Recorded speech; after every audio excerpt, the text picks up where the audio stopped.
96 contre FC Saint-Pauli.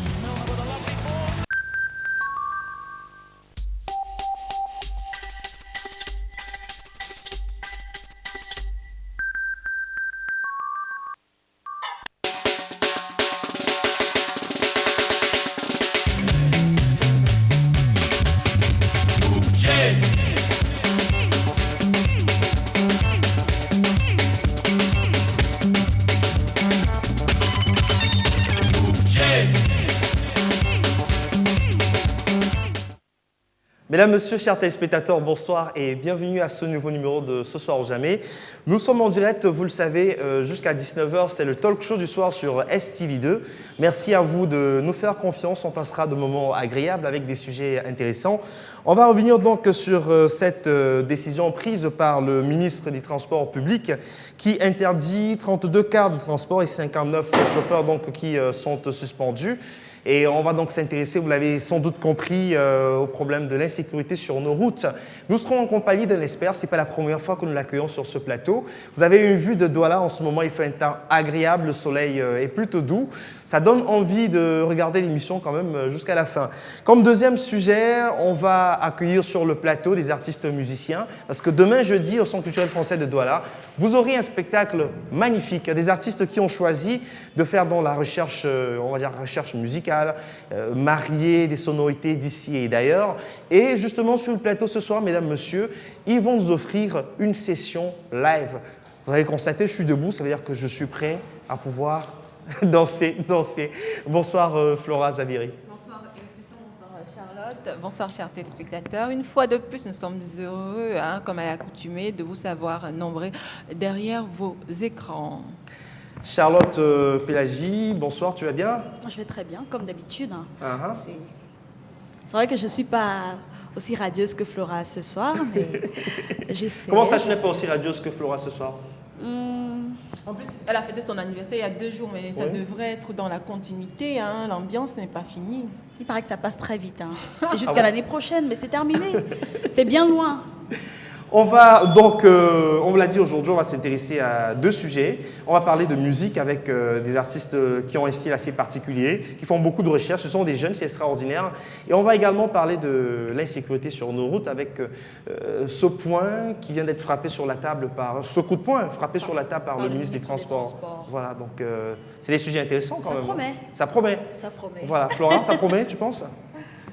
Très intéressant, et puis on a une personne, la personne idéale avec nous. Donc, voilà, tout à l'heure on saura de qui il s'agit. On va s'intéresser à la une de quelques journaux. On va commencer par Mutation.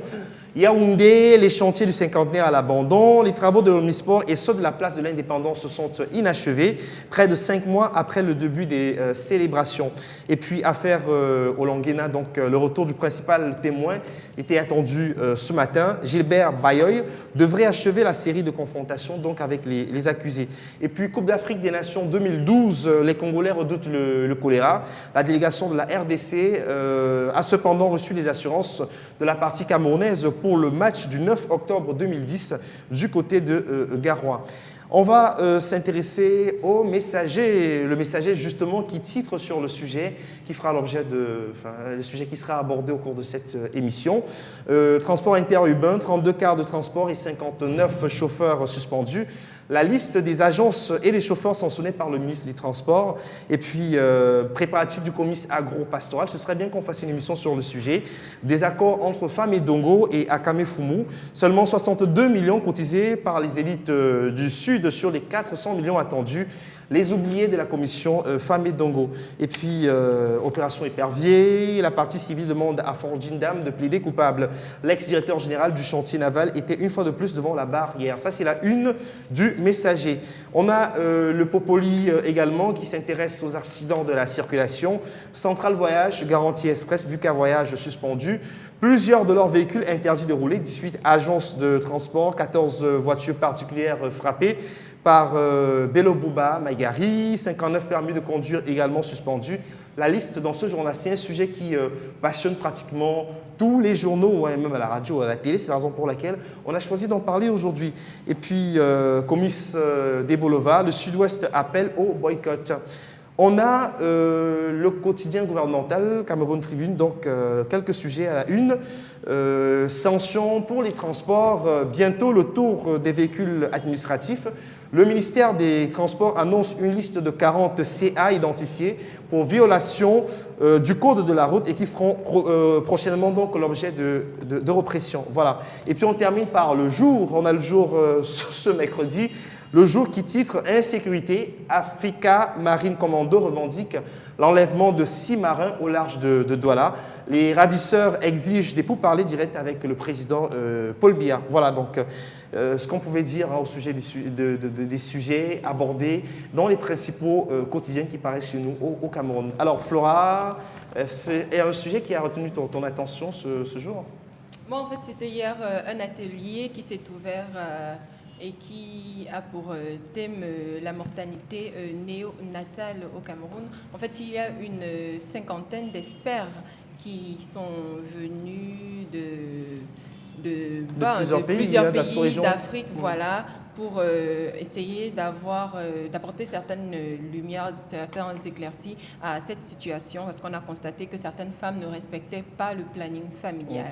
Oui, c'est un séminaire international donc, de 5 jours sur les stratégies de repositionnement et de promotion du planning familial, parce qu'on se rend compte que malheureusement aujourd'hui, beaucoup de femmes meurent en donnant la vie, alors qu'elles auraient pu éviter d'être enceintes si elles arrivaient à respecter... Et puis, j'ai vu une femme qui était interviewée et qui disait que dans le planning familial, pour elle, c'est pas important. Quand elle est enceinte d'un bébé, quand ça arrive, elle accouche. Donc, elle ne voyait pas l'intérêt de ce planning familial. Voilà. Charlotte Pélagie, est-ce qu'il y a un sujet qui a retenu ton attention ce mercredi? Oui, en fait, c'est un article qui est paru dans Le Financier d'Afrique, où il était question de 20 compagnies locales, enfin 20 compagnies camerounaises qui entretenaient le feu par rapport aux déclarations, à leur déclaration de paiement au gouvernement. Donc on parlait de 12 qui ont refusé catégoriquement de faire état des lieux et 8 qui étaient assez timides. Donc par rapport à l'initiative qui est engagée sur la transparence en fait des industries extractives ici au Cameroun, c'est dommage de voir que nos grandes compagnies ne s'investissent pas totalement dans ce secteur-là et ne font pas vraiment l'état des lieux. De jour en jour, tu m'impressionnes. Hein. Plus attiré par les questions financières, les questions économiques. C'est pas mal, Charlotte Pélagie. Hein. On va dire que pour la semaine à venir, ce serait bien d'aborder vraiment un sujet qui va dans ce sens. Pourquoi pas? Ce serait bien, ce serait sympa aussi. Hein. Surtout que Douala, c'est la capitale par excellence de l'économie. Hein. Voilà. Mesdames, Messieurs, vous avez la possibilité de réagir donc à cette émission sur le Facebook. Vous allez vous taper STV ce soir ou jamais. Nous vous remercions de nous faire confiance juste après la transition. Nous allons accueillir notre premier invité qui sera l'invité principal avec qui on parlera donc de cette mesure prise par Monsieur Bello Bouba Maïgari, le ministre camerounais du Transport. À tout de suite.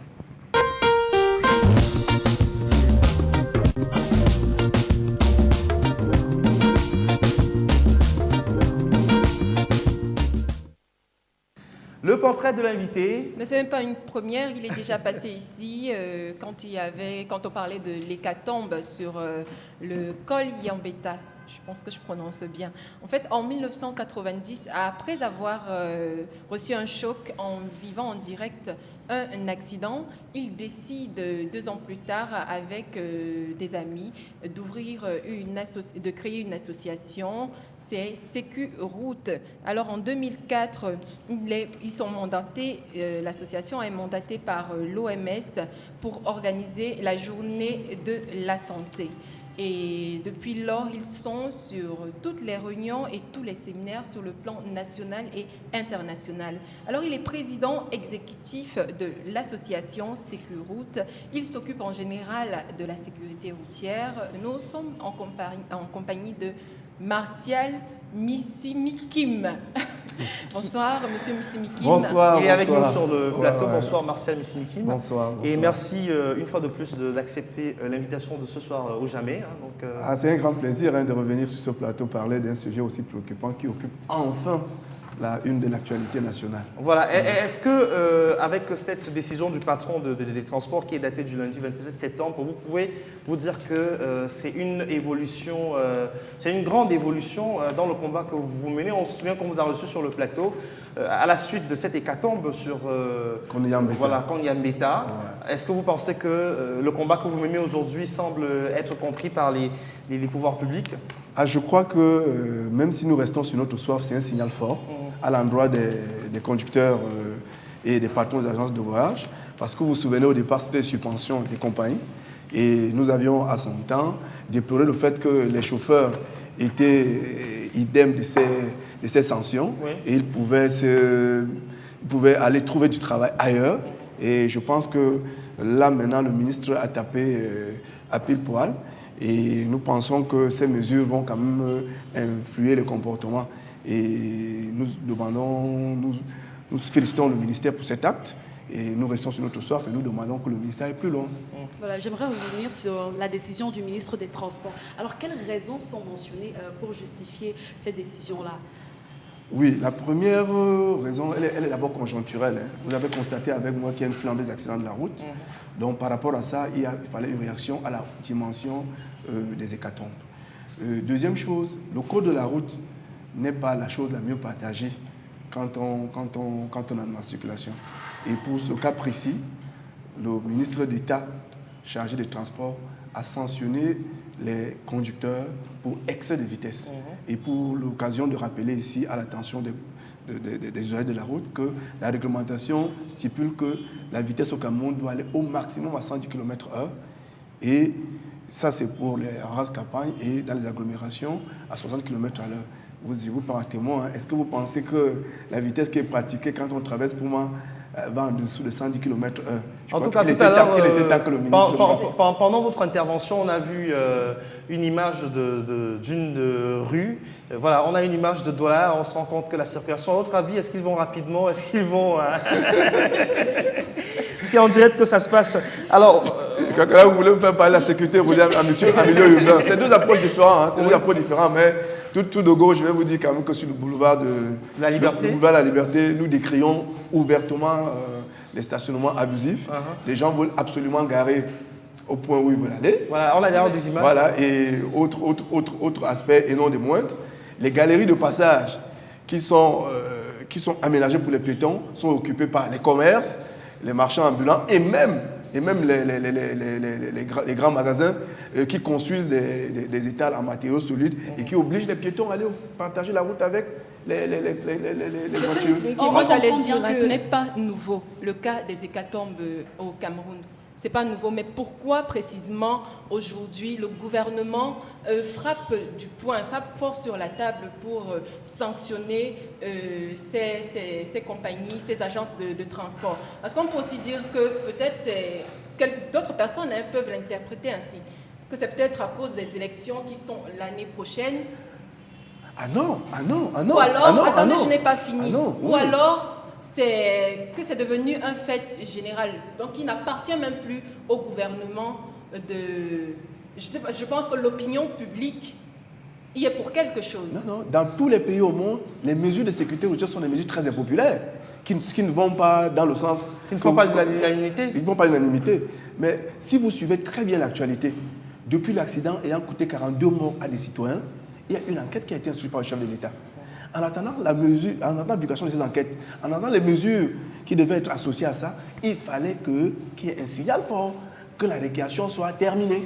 Parce que je vous dis, l'accident de 42 morts, c'est la plus grande... Ne pensez pas que la pression de la population y est pour quelque chose? Ah ben oui, la pression de la population, la pression des associations, la pression des acteurs. Parce qu'on ne peut pas laisser la route aux mains des individus qui veulent se faire plein les poches sur le dos de Moi, je vais m'attarder à l'objectivité de la décision. On parle de 32 cars qui ont été... de transport et 59 chauffeurs suspendus. Ouais. L'objectivité, en fait, on sait bien que les problèmes de transport, ils sont énormes. Tout à l'heure, vous parliez aussi des stationnements assez... des stationnements abusifs. Alors, est-ce que vous pensez que c'est la solution? Non, je vais d'abord prendre le premier volet de votre question. L'objectivité. Est-ce que la mesure objective? Oui. Donc, pour ceux qui ne le savent pas, depuis 2 ans, nos axes routiers sont munis de radars. Ces radars sont très discrets. Donc, ce qui fait que le ministère, à travers ses radars, a dans sa banque de données la liste, les plaques d'immatriculation des chauffeurs. À partir de la plaque, comme les permis aujourd'hui sont informatisés, les titres de carte grise sont informatisés, on a la possibilité, donc, en frappant le numéro d'immatriculation, de retrouver le propriétaire de la voiture et le permis de conduire. Voilà comment ça s'est passé. Donc, c'est des mesures objectives. Pour ceux qui discutent, c'est déjà arrivé. Votre question est déjà arrivée, où des chauffeurs ont contesté la décision. Et on les a amenés au ministère et il y a des photos. Parce que ce n'est pas une seule photo. C'est une série de photos qui sont filmées en des fractions de secondes. Donc on vous montre la photo avec votre sur plaque. nos grands axes routiers. Oui, avec votre plaque d'immatriculation. Donc vous n'avez même pas la possibilité de discuter. Et je vais même aller plus loin. Le ministre d'État, avant de rendre même public ces sanctions, avait fait une pédagogie. Nous sommes allés très loin pour le savoir parce que ce n'est pas officiel. Chaque fois qu'un chauffeur avait été pris par les radars, le ministre avait demandé à recevoir ce chauffeur pour le parler en père de famille. Il l'a fait. Donc après la pédagogie, maintenant, il faut que la sanction tombe. Est-ce que c'est justifié? Est-ce que c'est justifié? Nous pensons qu'il faut que les mesures, les poursuites judiciaires soient engagées contre ces gens. Que les lois soient appliquées. Donc c'est pas juste. Bon, la décision même, pour nous, elle est légère. Pour nous, l'association, elle est légère. Il faut qu'on aille plus loin. Il faut que maintenant, au-delà des sanctions administratives, que les sanctions. Mais qu'est-ce que la loi prévoit? Qu'est-ce que la loi prévoit pour les personnes qui sont dans ce cas? Par exemple, ces agences de transport urbain. Non, pour ce qui est du code de la route, le code de la route prévoit des amendes en cas de privation de peine, de privation de liberté en cas de récidive. Donc, le code de la route est clair là-dessus. Mais ce que le ministre a fait, c'est des mesures conservatoires qui sont à la limite moins fortes que ce que prévoit le code de la route. Alors, on va aller au détail parce que depuis, on parle de cars, de transport, on parle de chauffeurs. Il y a quand même des compagnies qui sont impliquées. Tout à l'heure, quand je faisais un tour complet des sujets abordés par les journaux qui paraissent au Cameroun, il y a des noms d'agences qui ont été cités. Alors, vous êtes l'expert en question de sécurité routière, Martial Missimikim. Est-ce qu'on pourrait avoir au détail, pour les téléspectateurs qui nous regardent en ce moment, quelles sont les compagnies qui sont visées par cette mesure du ministre des Transports? Très bien. Je crois que le ministre a répondu à une de nos préoccupations. Rendre public les agences de voyage impliquées dans les dérapages de la sécurité routière. À ce jour, le ministre a sanctionné au total, a publié 23 agences de voyage. Les cas vont de 24 cas à 1 cas. Et ce qui est frappant dans comment on dit, ces awards, ou bien ce tableau qui n'est pas reluisant d'ailleurs, c'est les majors, les agences majeures qui prennent la tête du classement. Nous citerons au passage Garantie avec 27 cas, Central Voyage avec 6 cas, Buka Voyage avec 6 cas, l'agence locale avec 5 cas. C'est extrêmement grave parce que c'est des agences qui sont cotées comme étant des agences qui pratiquent la conduite avec la plus grande... Des agences de référence. Des agences de référence. Donc, c'est l'occasion de passer le message qu'aujourd'hui, ça ne va plus se passer dans les bureaux. Les secrets sont dehors. Il revient à chacun de prendre ses responsabilités sur la route. Pour le reste, bon, c'est des cas, c'est proportionnel, hein, mais il faut quand même décrire que 24 cas... On a parlé aussi des agences clandestines aussi. Ah, les agences clandestines, au niveau du ministère, on les appelle les agences isolées. Elles ont été aussi répertoriées par les plaques d'immatriculation. Et ces agences, elles sont une dizaine, mais nous nous attaquons beaucoup plus à ceux qui sont répertoriés et connus. Mais c'est eux qui font ceux qui font 80% du volume de transport. Alors, quand même, je veux dire qu'on parle de surcharge observée dans ces véhicules, enfin dans ces cars de transport. On parle de défaillance technique. C'est quand même hallucinant que le service de maintenance, je veux dire qu'on a comme l'impression que ce qui semble intéresser aujourd'hui les propriétaires de ces agences, c'est se faire de l'argent uniquement et ne pas faire attention au confort, à la sécurité des passagers. Oui, c'est que vous soulevez. Et c'est des situations qui durent depuis des années. Et je veux dire qu'on voyage tout le temps, on va soit sur Yaoundé, soit sur Limbé, soit sur Kribi. Et on emprunte tout le temps ces véhicules. À chaque fois, on est choqué, mais les choses ne semblent pas... je suis heureux pour que vous le souleviez. Non, et je pense que, et nous pensons qu'au niveau du ministère, les sanctions sont graduelles. On va y arriver. Pour la petite histoire, après l'accident de Ngoué, qui a paralysé la circulation sur l'axe 12 heures sur l'axe Douala et Yaoundé. Secours était descendu sur les lieux pour, comme d'habitude, recouper et analyser. Alors, on a fait 3 km à pied nous nous sommes rendus compte que la plupart des camions qui étaient garés avaient des pneus complètement usés. Donc, ce que vous soulevez là, c'est un constat amer, mais probablement, on ne peut pas s'attaquer à tous les maux d'un coup, sinon nous risquerons de ne plus avoir de voitures sur la circulation. Donc, on va aller progressivement pour que ce soit pédagogique. Monsieur Mizimki, j'aimerais bien parler de l'impact que cette publication aura. Je pense que cet impact a deux volets. Déjà, un sur la population même, et le deuxième impact est sur les agences de transport. Mais maintenant, sur les populations, qu'est-ce que l'État a voulu faire? Peut-être c'est attirer l'attention des voyageurs. Bon, je ne peux pas répondre à la place de l'État, mais je donne l'avis d'un acteur de la société civile, parce que l'État est dans le sens de notre souhait. L'État est dans le sens de notre souhait. Nous pensons que ces décisions-là, elles doivent être publiées au maximum dans la presse écrite. Parce que quand le nom de Martial Mizimki est publié comme mauvais conducteur, ça a un impact sur toute sa vie.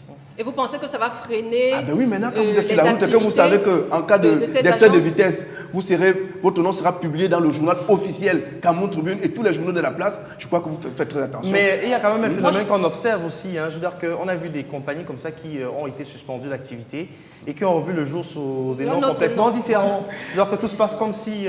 Non, je crois que là, vous soulevez un aspect important qui est déjà pris en compte. Je vous comprends, vous voulez soulever le cas de Camille, qui est très suivi. Nous pensons que si une entreprise change de nom pour se remettre à niveau sur le plan de sécurité routière, c'est une très bonne chose. Parce que, ayant constaté que sous le nom Y, on a fait trop d'actions, on a fait trop de bêtises, on décide de se formater et de revenir sur un autre nom avec un nouveau dispositif. Je crois que c'est une très bonne chose. Ce n'est pas certain que le dispositif sera nouveau. On peut continuer à fonctionner avec le même matériel, le même personnel. Mais par contre, on change uniquement le nom. Je crois que pour le cas de l'entreprise qui a changé de nom jusqu'ici, le monsieur a publiquement tenu une réunion avec toute la presse à Bafoussam et le personnel pour dire que voilà, le transport ne lui a apporté que malheur et maintenant il va se mettre en règle pour que les choses n'arrivent plus. Et je crois que depuis ce temps, la nouvelle compagnie, je ne connais pas le nom, nous n'avons pas encore eu une hécatombe parce que la sécurité routière... Vous ne connaissez pas le nom, mais vous savez qu'il n'y a pas eu d'hécatombe entre-temps. Non, chaque fois qu'il y a hécatombe, le nom est publié, ce n'est pas Campus Voyage. Mais vous ne connaissez pas le nom de cette compagnie. Ce n'est pas Campus Voyage parce qu'on avait annoncé que Camille Voyage avait changé de nom. Et nous, en tant qu'observateurs, nous attendons voir sous quel nom Camille va naître. Nous ne pouvons pas attribuer ce nom à tous les opérateurs de transport qui viennent d'avoir les licences. Nous ne pouvons pas immédiatement traduire qu'il s'agit de Camille sur une nouvelle appellation, de se faire traduire auprès des tribunaux, madame. Oui, Charlotte. Oui, en fait, c'est une initiative que j'apprécie quand même. Cette décision du ministre des Transports, mais seulement, pour moi, je dis que ce n'est pas suffisant. Parce que les accidents, la plupart des accidents qui surviennent ici au Cameroun, c'est dans nos axes longs. C'est sur nos axes longs, que ce soit dans la Yaoundé, dans la Bafoussam. Et on sait aussi que le grand problème là-bas, c'est aussi l'étroitesse des routes. C'est l'état des routes. Est-ce qu'on ne peut pas plutôt trouver une solution, par exemple, pour agrandir les routes là-bas et pour essayer peut-être de trouver, je sais pas, de créer des voies à double sens, c'est-à-dire... non, ça se comprend, voie à double sens. Voilà.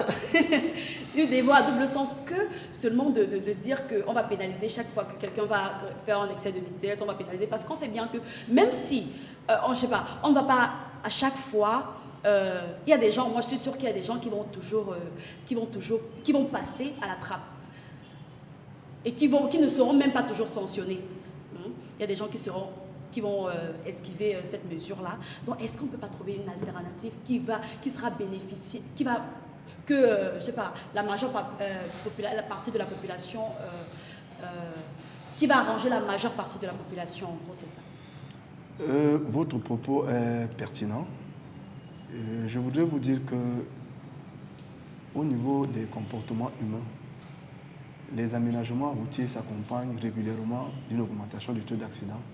Parce que si le comportement ne change pas, même si on vous donne des autoroutes, les plus belles autoroutes du monde, ça va toujours produire des accidents. Donc il y a un problème de comportement. Et pour ce qui est des cas de récidive, je voudrais vous dire qu'en tant qu'observateur, nous avions suivi un conducteur qui s'est suicidé en Europe pour avoir été sanctionné plusieurs fois et il a été interdit. On a retiré définitivement son permis de conduire. Donc ça, c'est prévu aussi par la loi au Cameroun. Donc ceux qui ne veulent pas se conformer à la réglementation routière vont se voir interdits de conduite sur l'étendue du territoire camerounais. C'est très simple, c'est la loi qui le prévoit, ça ne vient pas de moi. Donc, ce que vous relevez là, le tableau que vous décrivez là montre qu'on ne peut pas solutionner ce problème. Non, il y a des pays anglo-saxons en Afrique, des pays de culture, des pays européens qui avaient un certain nombre de dispositions sur les facteurs de risque, ont réduit les résultats, ont divisé le nombre d'accidents par 2. En Europe, en France, il y a une vingtaine d'années, on était à 12 000 morts. Aujourd'hui, ils sont environ 6 000 morts. Pourquoi? Parce qu'ils ont appliqué un certain nombre de dispositions. Ces mesures-là, c'est ce qu'on est en train d'appliquer aujourd'hui chez nous. C'est vrai, ça va produire ça va créer un malaise auprès de l'opinion. Ouais. C'est des mesures impopulaires, mais ne regardez pas la gêne que ça va créer, mais regardez, c'est le gain en termes économiques, parce que nous croyons perd 100 milliards de francs CFA, c'est énorme. C'est énorme. Ça veut dire que la sécurité routière engage déjà la pauvreté. Au moment où le gouvernement s'active à lutter contre la pauvreté, au moment où nous pensons que nous allons au FMI pour prêter 50 milliards de francs CFA, au moment où le gouvernement prêter 60 milliards de francs CFA et que le gouvernement est obligé de faire des réductions budgétaires, nous perdons 100 milliards gratuitement. Est-ce que vous trouvez que c'est normal? Je crois qu'il est temps de frapper et je pense, je ne suis pas dans le secret des dieux, mais dans les jours qui suivent, d'autres décisions vont tomber. Et c'est le moment de dire aux conducteurs, tenez-vous bien, si vous étiez à l'auto-école, appliquez ce que vous avez appris là-bas. Massam Simikim, justement, par rapport à toutes ces stratégies que l'on peut observer désormais dans des pays du Nord qui ont de l'avance sur nous, c'est-à-dire que vous pensez qu'au niveau du Cameroun, il faut 9 milliards pour pouvoir réduire en 3 ans de moitié les accidents de la circulation au Cameroun. Nous parlons de 3 milliards. 3 milliards. 3 milliards. 3 milliards sur 3 ans. Ça fait 9 milliards. Quand vous regardez... Donc 9 milliards, oui. Voilà, ça veut dire que l'objectif, c'est d'engager 300 milliards. Donc en termes économiques, est-ce qu'il y a un match? Les 3 milliards ne valent rien par rapport aux 100 milliards que nous perdons chaque année. Peut-être la question... Comment on va pouvoir justement investir? Comment on va exploiter ces 3 milliards compte tenu des problèmes de gouvernance que nous vivons dans notre pays? Non, les 3 milliards n'appartiennent pas seulement au ministère des Transports. La sécurité routière est un mouvement sectoriel. Si nous voulons réduire les problèmes des accidents, il faut attaquer la sécurité routière sur tous les secteurs. Nous commençons en amont avec l'éducation des enfants dans les écoles, dans les universités et dans les lycées. L'éducation dans le grand public. Vous regardez très bien quand il y a un concert de musique, il y a des banderoles, il y a des panneaux routiers, il y a des flyers qui sont distribués, il y a des sessions publicitaires. Avez-vous déjà vu ça pour la sécurité routière? Ça demande un financement. Donc c'est cet argent-là que Secourroute plus pour la communication. Pour la communication. Il y a un autre aspect, il y a la recherche. Des milliers, des centaines d'étudiants camerounais veulent bien faire des recherches au Cameroun. L'Afrique centrale est un des pays qui est en retard, qui n'a pas d'application en matière de sécurité routière parce qu'il n'y a pas de financement. Cet argent va dans la recherche. Cet argent va dans la sécurité routière opérationnelle. Nos agents de maintien de force de l'ordre n'ont pas quelquefois du carburant, n'ont pas des moyens motorisés pour suivre ces chauffards. Il faut bien que nos agents de maintien de l'ordre aient des moyens de locomotion, avec à côté des cas de transport, avec à côté des fourgons qui ont des commodités pour se rafraîchir, pour s'asseoir et faire une réunion et faire un état. Il faut installer des systèmes informatiques qui doivent relier le ministère des Transports à l'ensemble des régions pour relever tout ce que vous avez dit aujourd'hui en matière de la vitesse pour justifier. Ça se fait manuellement. On relève, on enregistre, on va au ministère, on décode. Mais on peut avoir une possibilité d'avoir des véhicules avec un système de tracking. Dès que ça filme, ça renvoie à la base de données immédiatement. C'est tout cet argent-là que Secourroute propose qu'il faut investir 3 milliards. Mais seulement pour que les 3 milliards soient mieux gérés et avoir une traçabilité, il faut un organisme spécialisé qui est autonome, qui doit gérer ça et qui doit rendre compte. Parce qu'aujourd'hui, si cet argent va se muer dans le budget des ministères, vous comprenez que ça n'aura pas de visibilité. Tout à fait sur le terrain. Voilà notre préoccupation. Peut-être qu'il faudra alors créer un organisme de contrôle axé sur la sécurité routière. Parce que moi, je me disais, s'il y avait un contrôleur, peut-être dans chaque agence, qui regardait, parce qu'on a relevé la fatigue des conducteurs, ils sont quand même nous l'avons proposé, madame. Majeur. Tout à fait. Si on contrôlait un peu leur emploi du temps, savoir que, préciser que chacun a 8 heures de route, par exemple, Nous l'avons proposé. Nous avons proposé comme au niveau du secteur des transports qu'on crée un métier d'inspecteur de sécurité routière basé dans chaque agence. Ce monsieur sera chargé chaque mois de faire des réunions mensuelles avec l'évaluation des accidents et des cas de presque accidents pour analyser et tous les matins faire des réunions de sécurité et mettre en place des mesures incitatives. Si vous avez conduit sans accident, vous avez droit à une prime et de surveiller les tableaux de rotation, qui est venu à quelle heure, qui part à quelle heure, on doit remonter à leur traitement salarial au niveau de la CNPS, les accidents de travail. Moi, nous avons rencontré au cours de nos enquêtes des chauffeurs, je tais ici le nom de l'agence, qui nous dit que quand il y a crevaison de roue, le patron de l'agence demande qu'il paye. Et quelquefois, s'il ne paye pas, on débite dans son salaire. Et vous comprenez très bien que tout cela n'est pas de nature, justement. Quand un chauffeur se met à surcharger, quand vous l'interrogez, vous dites, monsieur, pourquoi vous faites? Il dit, monsieur, j'ai une famille à nourrir. Je ne suis à l'aise au volant que quand je suis en situation de chômage parce que les 60 000 francs par mois qu'on me donne sont insuffisants. Et j'en viens pour dire que le transport, le métier de transport, de conducteur automobile, par car autobus ne doit pas être le réceptacle de la société. Il faut bien qu'on décide qu'aujourd'hui, pour conduire un car de plus de 20 personnes, il faut être titulaire des CAP et être formé non seulement dans une auto-école, mais dans une école de formation. Vous imaginez, pour être médecin, il vous faut 7 ans d'études. Pour être ingénieur, il faut 5 ans d'études. Parce que vous allez travailler sur une seule vie. Hein? Parce que le médecin, il travaille sur une seule vie quand il est en fonction, dans les cas limites. Mais un chauffeur, pendant 3 heures de temps, il a 70 personnes. Il y a des ingénieurs, il y a des docteurs. Mais vous pensez que c'est des messieurs qu'on doit prendre au bord de la rue? C'est inadmissible. Non, je veux dire que c'est une personne qui a le destin de beaucoup d'autres personnes. Voilà. Donc, du coup, c'est un métier qui est très délicat. Non, c'est un métier qui est très important.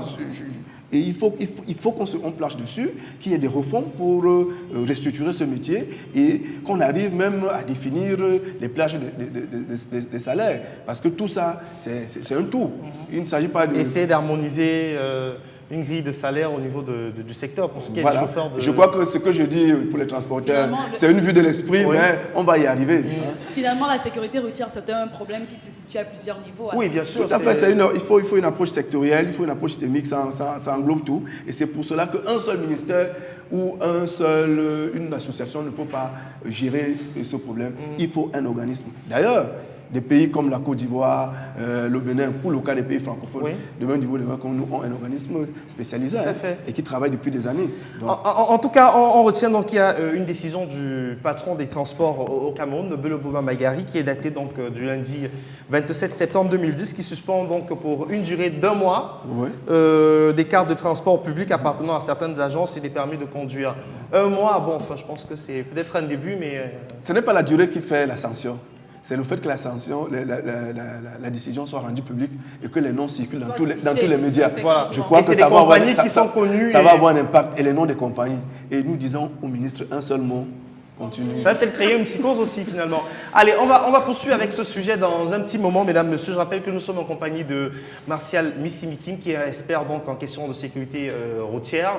On va prendre une petite pause pour la note d'humour et juste après, on abordera le deuxième sujet de cette émission, on vous l'a dit. On va danser un tout petit peu parce que demain, il y a un spectacle au Centre culturel français de Douala avec Calvin Youg, bien sûr, et le collectif Bantou, beaucoup de musique de recherche. À tout de suite.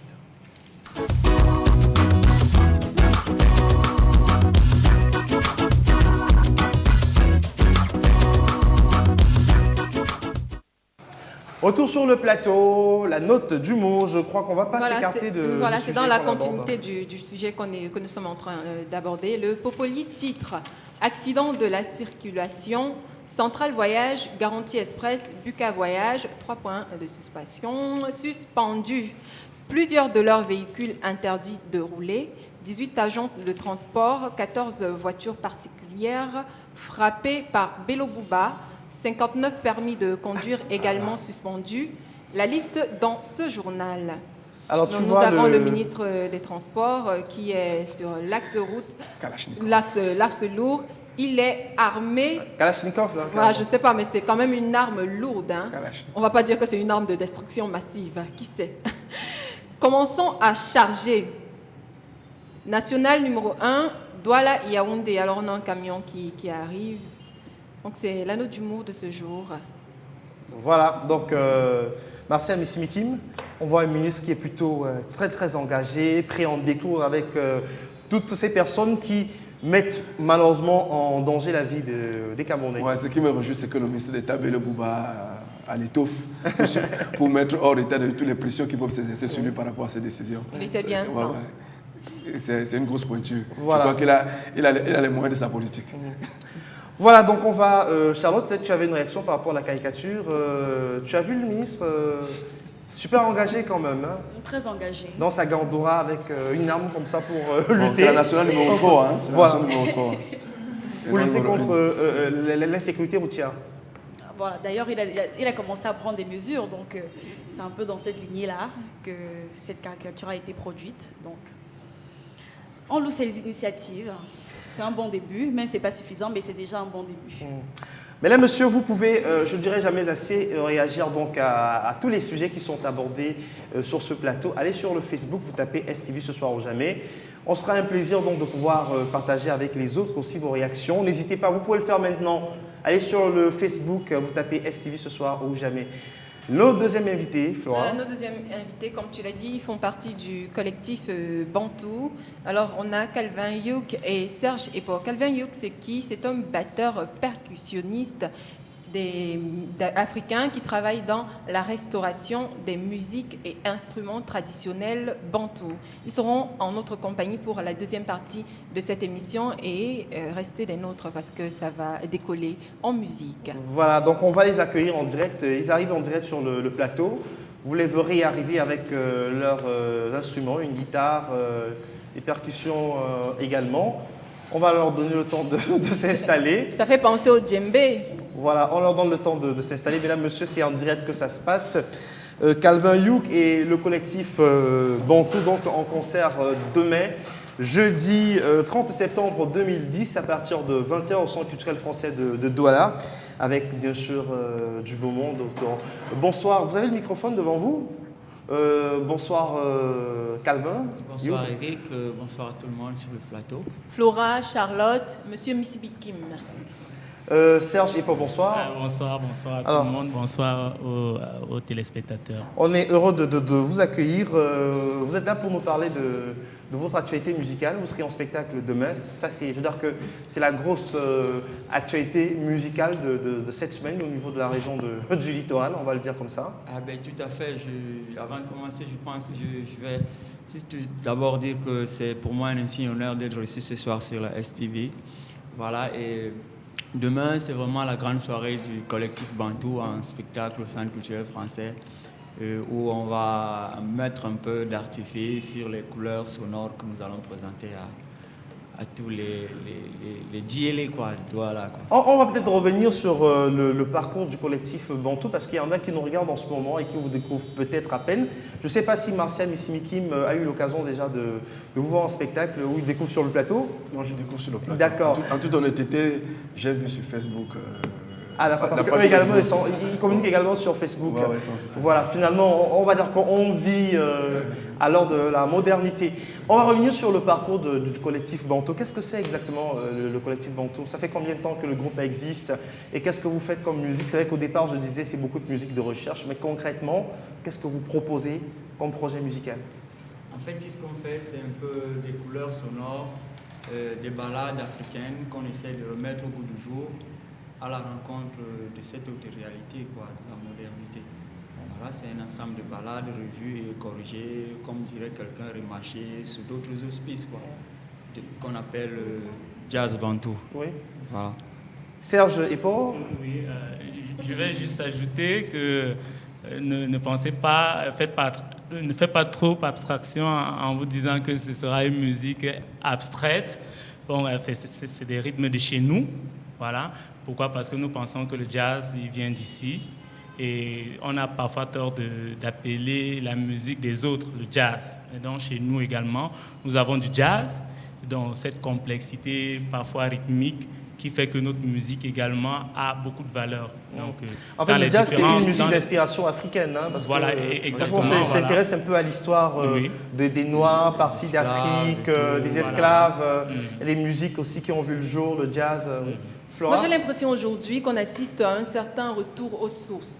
Parce que quand on regarde même la majorité des jeunes artistes aujourd'hui font beaucoup dans la musique, je veux dire, instrumentiste ou instrumentaliste. Eh bien, Une sorte de musique traditionnelle. Donc, ils allient beaucoup les acoustique. instruments, voilà, acoustiques et tout ce qui va avec.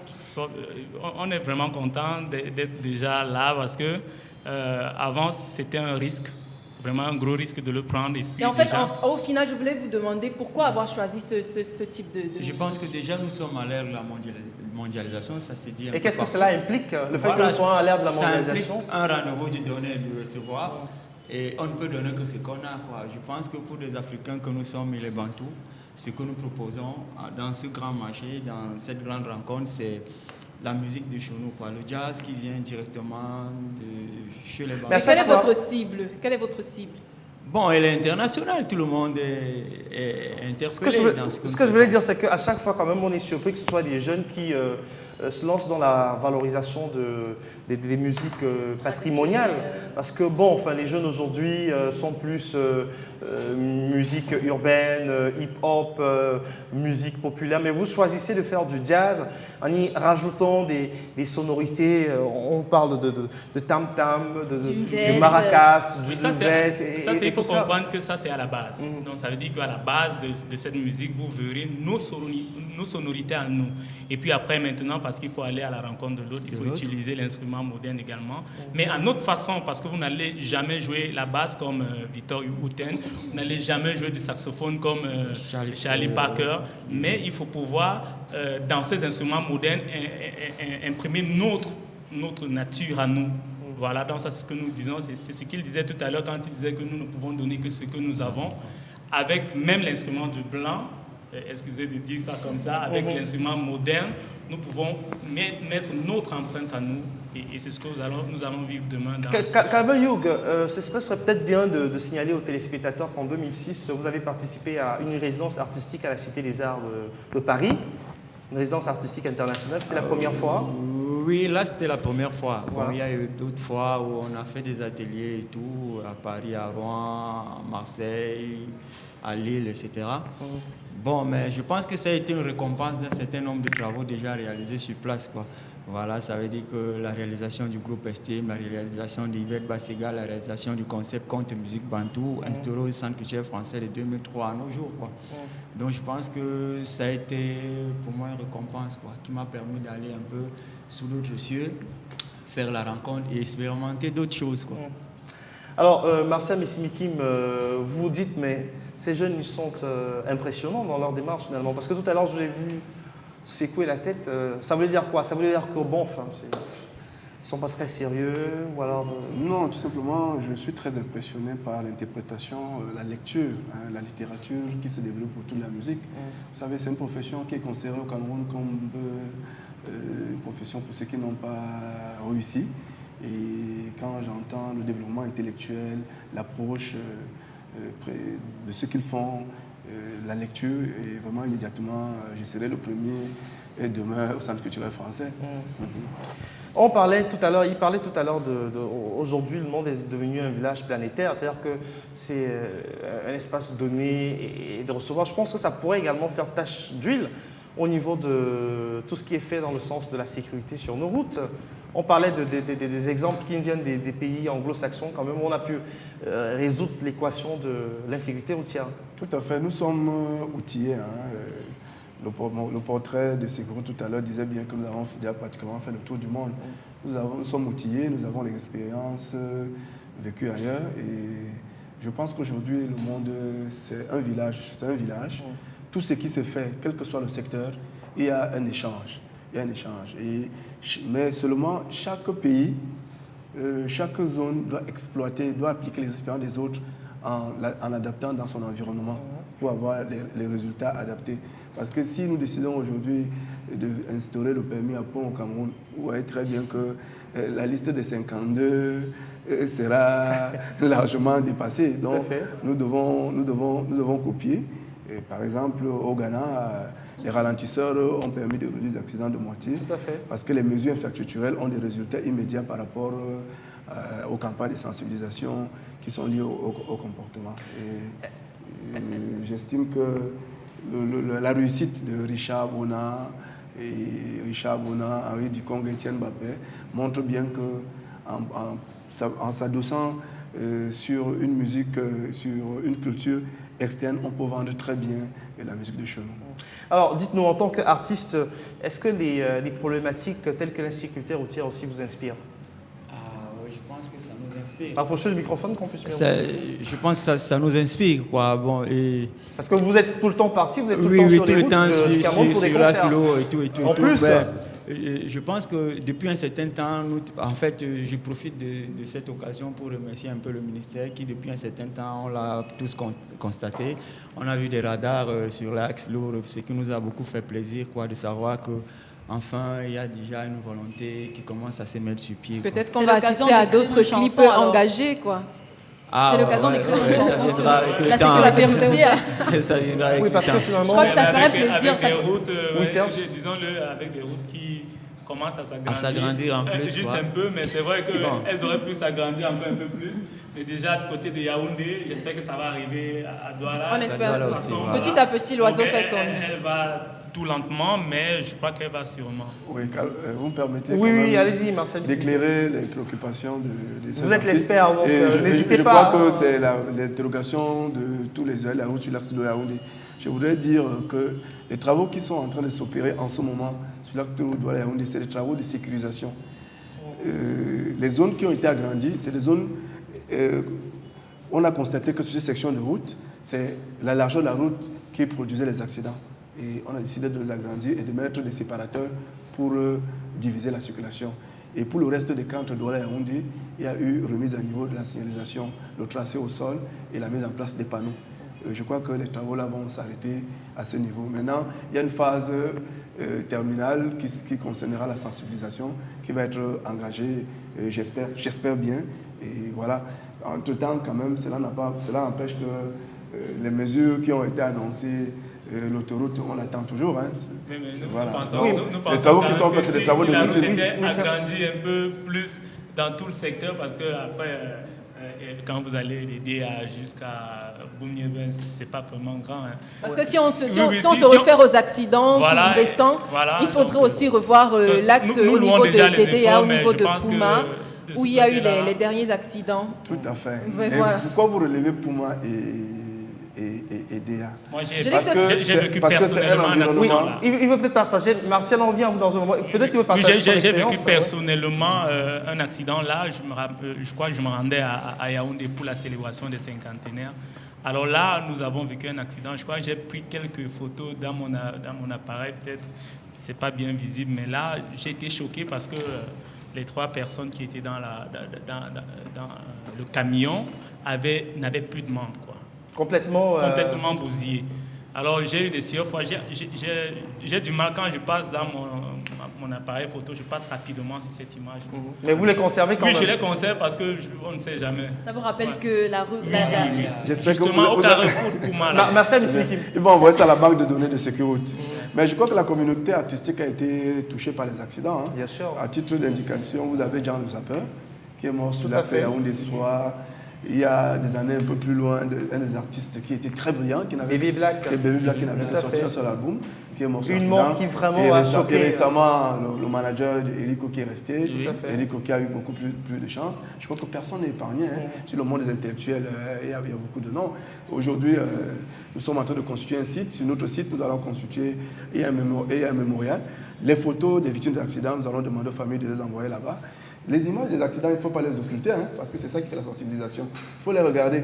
Comme ça, quand vous allez dans une voiture, chaque fois, vous allez dire au chauffeur, n'allez pas au-delà de 110 km/h, portez vos ceintures de sécurité, ne buvez pas, ne soyez pas fatigué, ne prenez pas la route après un long jour de travail pour dire, bon, maintenant que je finis de travail, je dois prendre la route. Oui. Voilà. On parlait de la zone flore assemblée assistée sur la zone de Pouma et Oui, tout à fait, tout à fait. Il y a une étude qui vient d'être publiée, qui a été commandée par l'Union européenne, qui aboutit aux travaux actuels, qui démontre quand même qu'au niveau de Pouma et Déa, il y a une mixité de modes de transport, une mixité de types de transport. c'est-à-dire mode de transport, c'est-à-dire les camions, les taxis, les vélos, type de transport, c'est-à-dire de circulation, c'est-à-dire la circulation urbaine, la circulation en ville. Parce que quand vous êtes en ville et quand vous êtes en race campagne, vous ne conduisez pas de la même manière. Donc cette rencontre de ce type de circulation, de ce mode de circulation, conduit aux accidents. C'est ce qui explique un peu, donc, à l'entrée des grandes agglomérations, c'est tout à fait normal. Il a raison, il faut quand même qu'on agrandisse pour que la surface de circulation soit plus grande, pour encaisser un trop grand nombre de flux qui arrivent.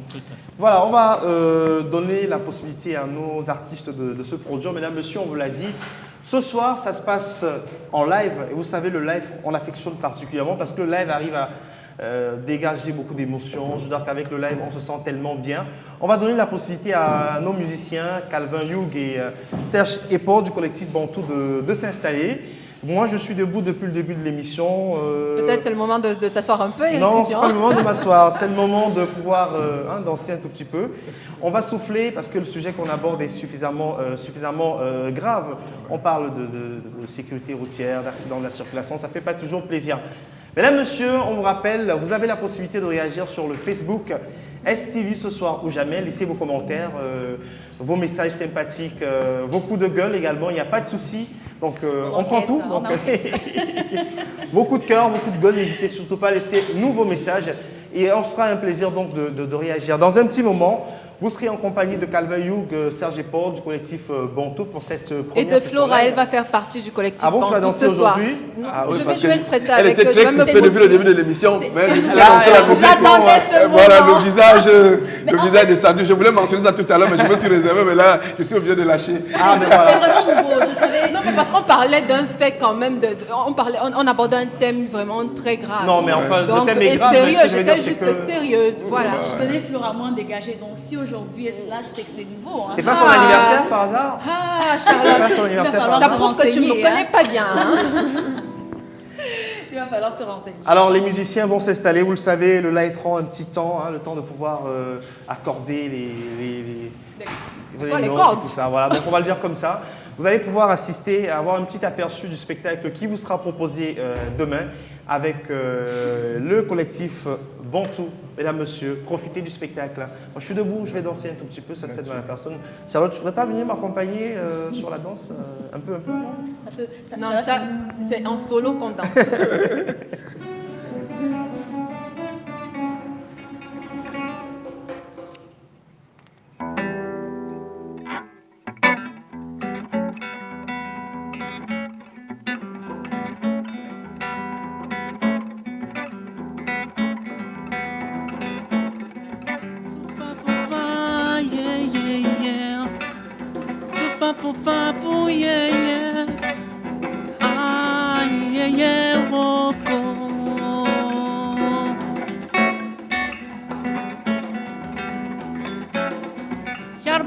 Soba bi la mes la di badal di so ni ma se ni ma pubi ni sangoro bon banang matamani kong isi tong wai ba gwebe tum de long bakananje nya yela hola boro bate bo tum de long bakana to muratabe tum de long mila to murane nebe Dum de long bakana to muratabe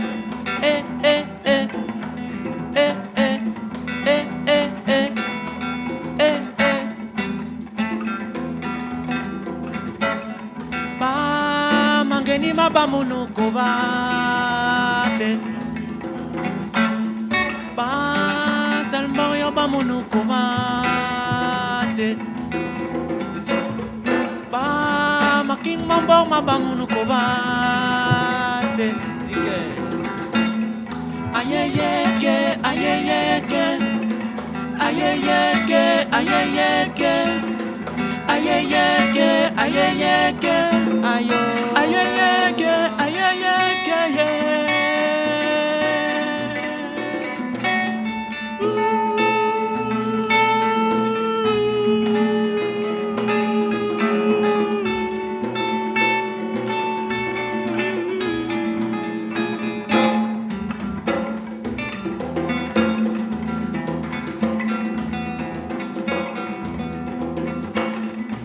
Kene manwangwele nyansure bewu. Kene manwangwele nyansure bewu. Toma me bar me nyomon maganol ni me. Monuri ngongong me yeme me tochonda ga pendel me. Kise blaba yong baga karame. Matim hela bon. Kiba enel maten baga kaspodos me. Matim hela bon. Katambal bon. Makori kuma angle la bon. Ki me paminge. Ma angle la bon. Eh eh eh eh eh. Ba mangeni ma ba munu kubate. Ba seulement yo ba munu kubate. Ah ma king ma ba munu kubate. Ayeyeke, ayeyeke, ayeyeke, ayeyeke, ayeyeke, ayeyeke, ayeyeke, ayeyeke, ayo.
Bravo, bravo, bravo, bravo, bravo, bravo. Bravo, bravo donc Calvin Youg et le collectif Bantou pour cette session live. Je rappelle que Calvin, Serge et tous les autres membres du groupe seront en spectacle demain, jeudi 30 septembre 2010 à partir de 20h sur la scène du Centre culturel français de Douala. On va regarder le clip du jour et juste après on reviendra avec bien sûr Serge Hippo, Calvin Youg et Martial Missimikim avec qui on revient sur cette décision du ministre des Transports voilà, qui a frappé du poing sur la table pour punir certaines agences de voyage. On parle de sécurité routière. Le clip du jour, à tout de suite.